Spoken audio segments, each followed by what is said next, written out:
Over the years, I've studied 1,000 successful entrepreneurs. And in this video, I'm going to share the 7 most important rules I have learned, rules that are probably the biggest factor for success and building wealth.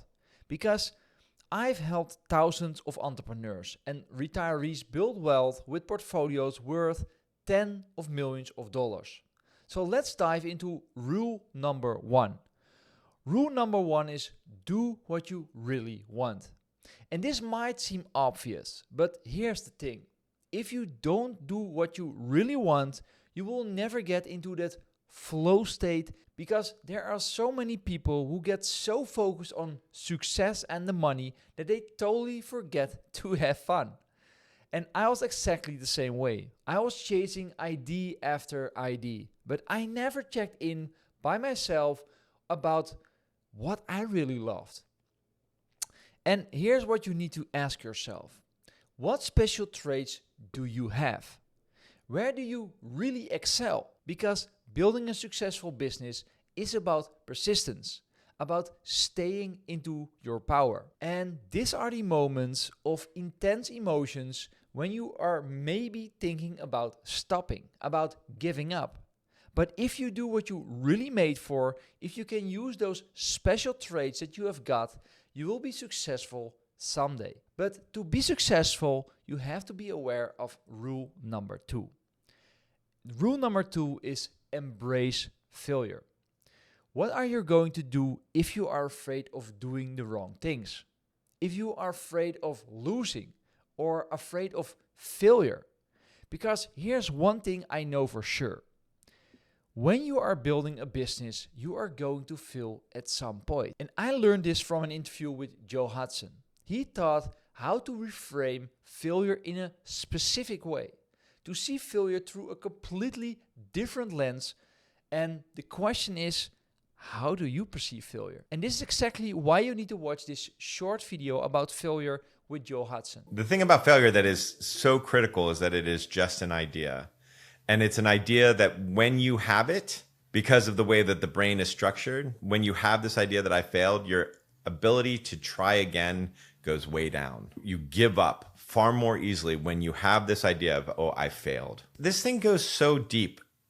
The most horrific story that I have around this, still makes me sad to talk about it, is when I was in my 20s, I was recording an album and met this guy who was restoring habitat named Fred, and now like the godfather of my child. And he had a guy working for him who was an amazing human being, just amazing. He at some point was like living in his car on meth in the drug game and turned his life around. And he was a loving human being. He had kids who were generous, who were open-hearted. He took in kids from other homes. Like if there was like a kid that he found, and even though they didn't have money, they were always like, yeah, you just come in, live in the garage.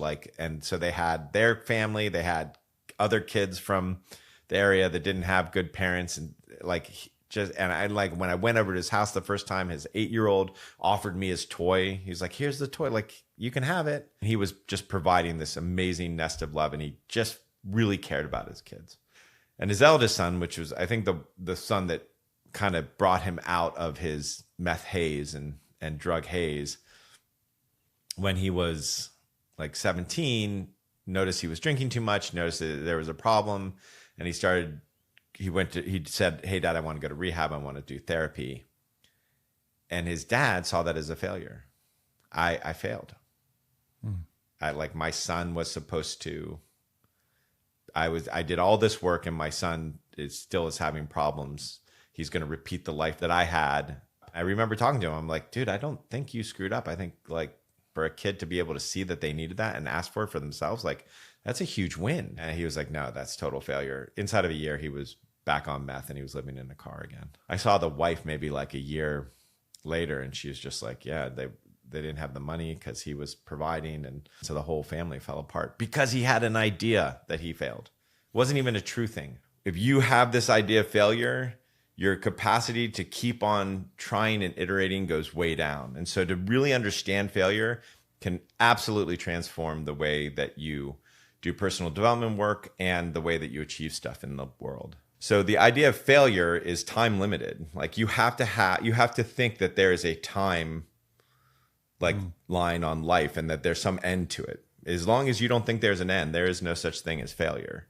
Yeah. There's just the next iteration, the next attempt, the next experiment, the next try. But if your mind says, no, I failed, then the way that the mind is structured with this part of the brain called the habenula, boom, you're going to say, oh, wow, I failed. And then your chances of trying again go way down. How many times you're going to try again goes way down. And so it's really important to reframe just the concept of failure. Studies that have been done, and there's this woman, she's discovered is that people who are successful, and the way her study went was she went into populations that didn't have a lot of resources and looked to see who actually lost weight when they tried. And the people who lost weight when they tried, their mindset was never, I failed. Their mindset was, what's the next iteration? What's the next thing we do? What's the next attempt? It's a constant iterative mindset, which you see in Silicon Valley as well. Fail fast is another one. It's like the idea is that everything that you're doing is an iteration, and it's an attempt, and it's a reframing of failure to experimentation. And if you look at like the way our courses are designed, we're teaching folks that it's not about failure, it's about iteration. We do experiments. We don't say, here's an exercise, here's what you have to learn. We talk about want over should, because if I should do it and I don't do it, then I failed. And so that creates a situation where, oh, I'm trying to get out of a bad habit. And then that moment where you go back to the bad habit, you don't see it as an iteration. You don't see it as a pendulation. You're like, oh, I failed. And then I'm going to stop trying. I'll give you an example of this. My father was the CEO of a company, and that company fired him. And then he got a job as another CEO of a company.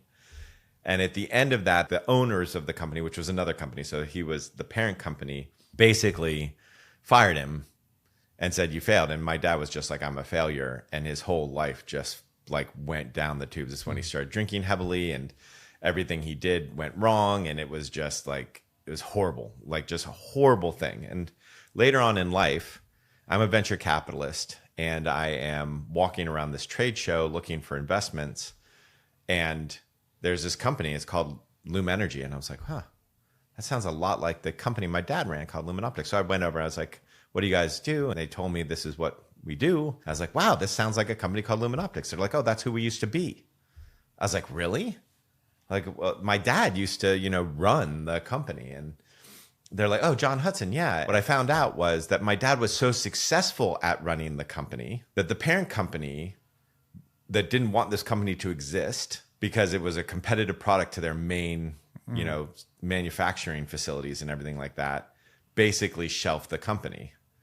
And they said, yeah, no. And these folks sued the parent company, won $100 million or something, say you shelved us. It was a breach of contract. And so they lost $100 million. And now with this new $100 million, they're restarting the company. Wow. And so my dad's entire life went downhill because he thought he failed when he actually hadn't failed. And so I started to ask for the numbers. Literally, I'm like, what happened? And I started asking for the numbers. And I went and talked to my dad about it too. I was like, tell me the numbers. And he basically turned a company that was losing something. It was like burning $300,000. And he had turned that around to only burning $10,000 in less than 2 years. And their revenue had increased by something like 300 or 400%. So it was definitely on the right trajectory. And I was like, your whole life defined by a failure that didn't actually exist. This one idea that he failed, where he could have been like, oh, I succeeded. And those guys tried to hamstring me because of the success that I was having. If he had that thought process, he's like, I'm a successful CEO. My life, his life, my sister, my mom's, everybody. If I'm solving a problem, I'm going to fail. If it's a complicated problem, I'm going to fail many, many, many times. And if I see them as failure, I'm going to stop. I'm not going to want to solve the problem. If I see them as iteration, if I see them as a series of experiments where I'm learning, then I'm always winning. I'm never failing because I'm always learning. Yeah. And that iterative mindset is like the important thing. And the iterative mindset, particularly I will say when it comes to personal transformation, it's not just, did this work? Did this not work? What am I going to iterate on? It's like, sometimes it's how long it works. Right there, I remember many times where I would try a tool and then it would stop working. It worked, and then it would stop working. And then it worked, and then it would stop working. And then it worked, and then it stopped working. And it took me a long time to realize that the reason that the tools stopped working were almost always the same. And it was because they went from wonder and inquiry and like, what is going on here, to, oh, I can manage myself through this tool. Yeah. And as soon as I tried to manage myself, I wasn't actually welcoming my experience, and the tool stopped working. And so there was this recognition of even the idea of I need to manage myself sets up failure, because at some point you can't always manage yourself. You're going to fail, and then the whole thing goes apart. Where if it's like, oh, it's just an exploration, I'm just learning, then the tools keep on working. And so if you step on the brake, feel the emotion that you need to feel, and then go back to the list. And that's why I say put that list up front. If you put that list up front before you attempt do your first thing, write that whole list down, because then it's just like, oh, what's the next experiment? And frame it so that every time you make a check on an experiment, it's a win. Like you're checking off a task list. You know, every one of those is a win. So it's like that. It's like, oh, win, win, win. Yeah. And feel the emotions that you have to feel on the way through. So I can't stress enough how important this rule is. Because the only way you truly fail is when you stop doing what you are doing and stop moving forward. Now that you understand how to reframe failure, let's dive into the next rule. This one came from one of the most successful people on YouTube, Mr. Beast. And his approach is this: experiment and improve on one thing every single day. If you reframe failure and experiment and improve on one thing daily, you will get better at what you are doing, right? It's that simple. So rule number 3 is experiment and improve. And let's hear it straight from Mr. Beast himself, how he thinks about this rule. And it's more of a metaphorical mindset, because that's the thing. It's most people who like need advice is just go do it and learn through failure. I'm a big fan of just trial by fire, go do it, fuck up a bunch of times and like get 0.1% better, and then do that for a couple of years. Rule. So this is where the magic happens. When you combine the first 2 rules, doing what you love and embrace failure, with this daily commitment to experimentation and improvement, you create unstoppable momentum. Think about it. If you improve just 1% every day, where will you be in 1 year? In 5 years? The compound effect is incredible. It's like a hockey stick, right? So then we move into rule number 4, the rule of 100. And that's exactly why rule number 4 is so important. Because a lot of people say that they master something, you have to spend at least 10,000 hours on that task. But here's the question: is this enough? And that's where the rule of 100 comes in. When you want to be successful, you have to take the rule of 100 seriously. Because most people get stuck in this phase and never even begin their business. And that's the reason why Mr. Beast gives his most important advice to people who want to become successful. How do I be successful on YouTube? And you said this thing that to me was like, every creator should print this and put it on their wall. Oh God, what did I say? This applies to everything. You go, look, your first video's not going to get views, period. Your Make 100 videos, improve something every time. On the 100th one, then ask questions. To me, that's the rule of 100. Is before you come ask for advice, it's like, have you made 100 videos and every time try to make one thing better? If you do that 100 times, and I say, come talk to me after you've done the 100, people, 99% of people just don't do it. And then the 1% of people who do, they don't need me after that. Like, you figure it out, which is, I use this because I was studying Seinfeld recently. And I don't know if you know, Seinfeld has this daily thing. Seinfeld's now like 70 years old. He's still like in the stand-up comedy game. He's the only stand-up billionaire like ever. So he's the only comedian who's a billionaire. It's pretty crazy. And so I was like, all right, what can I learn from Seinfeld? And one of the things he did was he was like, every day for like the last 45 years, I wake up and my first 2 hours of the day, I write. He's like, I write jokes. He's like, guess what? If you want to get good at jokes, you write jokes every day. And he's like, every day I just try to make it one better than the other. They talk about writer's block. He's like, that's nonsense. He goes, my rule is I sit down, I don't have to write. I just can't do anything else. And he's like, and then that makes me write. And I've been doing that. And he has this yellow legal pad of all the pages he ever did. And he literally laid them out on a road and he like paved the whole road. It became like a yellow brick road, basically. Yeah. It's an incredible. Do you know how many photo. hours that is? 2 hours a day for 45 years? 30,000 hours, right? Yeah. That's, you know, that's the thing. People say it takes 10,000 hours to master something. I'm like, 10,000 hours, that's when you start. You know, percent like that's the mindset you need with like the rule of 100. It's not because 10,000 hours, what is that? It's only like 8 hours a day every day for 4 years. Yeah, exactly. It's not that crazy. But to a lot of people, you know, that's the saying, 10,000 hours and you're a master. I think it should be 100,000 hours, to be honest. I think 10's too easy. But here's the thing. If you follow these rules and you want to improve every day by 1%, and you're going to spend 100,000 hours to really master your craft, there is a hidden trap that most successful entrepreneurs fall into. When you are trying to experiment and improve every day, spending those 100,000 hours, you really have to decide where you spend your time and where you're going to say no to. That's why rule number 5 is something really important. And this is an interview with entrepreneur Mark, who went from homeless to a billionaire. Yeah, I mean, I think you find out, I think a lot of people who find this out, like, you know, you put in all this hard work and you think like, oh, I'm going to make it and then go sit on the beach and life will be great. And it's like that for a little while. I've always been happy. So like money has, I think, allowed me to like do more things and, you know, have more experiences and help more people and do things like that. So that's great. I mean, that's great about the quote money. But I would say for me, like literally the biggest thing for me as far as like when I made it had nothing to do with money, had 100% to do with time. I own my time. I own my f***ing time. And that is the biggest thing. Like if you own your time and you own your calendar and you own your schedule, like if you own your time and you're making 100 grand a year, you have a better life than a guy who's making $5 million a year but doesn't own his time. And these are his words. Own your time. So owning your time is crucial because when you are building something meaningful, everyone wants your attention. But successful people understand that protecting their time and being selective about how they spend it.